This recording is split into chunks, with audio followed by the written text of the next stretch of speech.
Hindi ako si Mon. Ako si Marlon. Pero nasa Siniluan, Laguna tayo ngayon.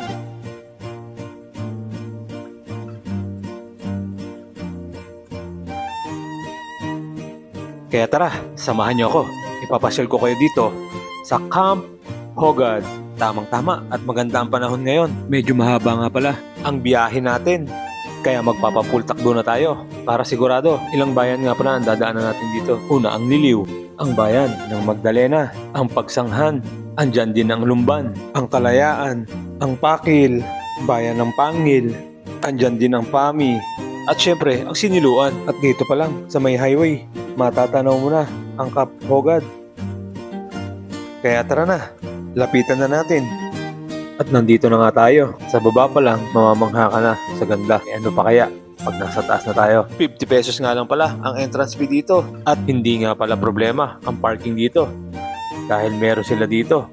Kahit ilang sasakyan, magkakasya. So ayan, tingnan nyo naman guys. Ang lawak. At eto nga pala ang sumalubong sa atin, si Kuya Chris, kung saan itutur niya tayo dito mamaya. Kaya tara na at ipapasyal na tayo ni Kuya Chris. At eto nga pala ang cafe nila, ang Oh My God Cafe. Sayang at sarado dahil nire-renovate pa ito. Nung nagpunta ako, nagseserve sila ng foods and drinks dyan. Pero huwag kayong mag-alala, nagseserve din naman sila ng kape doon sa bahay na baliktad sa itaas. Mamaya pupuntahan natin yan. Meron nga din palang sila mga cottage dyan kung saan pwede kayong kumain at tumambay. At may mga kubo din na kwarto kung saan pwede kayong mag-overnight. Mamimili na lang kayo kung saan ang gusto nyo. At dahil nandito na ang tour guide natin, Kuya Chris, pasok! Alam po pagka may open to, dito namin pinapakain. May catering din.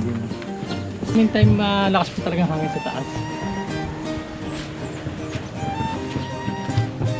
Tapos, Pero hindi pa kayo nag-ooperate ngayon? Nag-ooperate pa rin tuloy? Always operate naman po. Ah.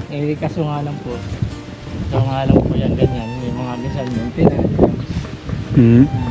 Pero lagi na po siya may mga tao napunta. Opo. Ganong site sa taas. Okay naman yung copy. May stock din po sa kanin. May pagkain lang po ang pagkain. Pero pwede na po mag-order ng kanin. Kasi may pili naman minsan sa taas. Kaya talagang pwede magpa-reserve. Pero pwede overnight, pwede dito? Pwede mag-overnight po sa mga kubo. Sa kubo. Ang kubo po, per head 500 po. Full night na po yun. Tapos pag kubo, ang capacity po ay 4. So, Kahit oras ka pumasok ka ngayon, lumabas ka bukas, 500 pa rin. At nandito na nga tayo sa taas. Guys, grabe. Tingnan nyo naman ang view. Napakaganda. Sa harap pa lang yan. Ano pa kaya? Nasa likuran. At eto nga pala, yung bahay na baliktad din sila nagseserve ng coffee. Talaga namang mag-i-enjoy ka pag nakarating ka rito. At eto nga pala, ang view sa likuran. Grabe. Napakaganda. Talaga namang marerelax ang buhay mo dito. At pag lumakas naman ng ulan, pwede tayo sumilong dito. Kaya ano pang inaantay nyo? Punta na rin kayo dito.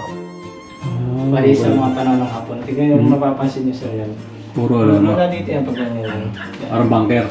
Parang Yung ano siya. Pero may mas malalim dito yan. Hmm. Kaya ito hinukay na para magiging ano siya. Underground. Parang At eto na, ang hot coffee natin. At tamang-tama ang pwesto dito.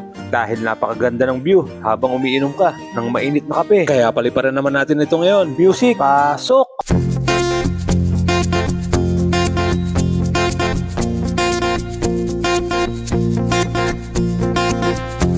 Tumakas na tayo, takasan na natin ang mundo.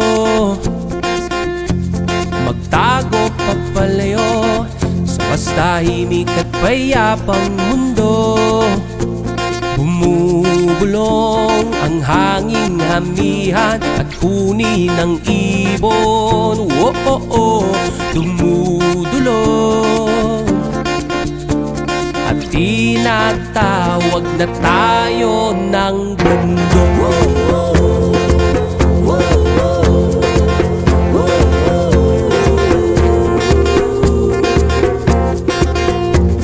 Kaya hanggang dito na lang muna. Maraming salamat at nasayang ko na naman ang 5 minuto ng buhay nyo. Pa-like, comment at share na rin ng video na to para mapanood ng iba.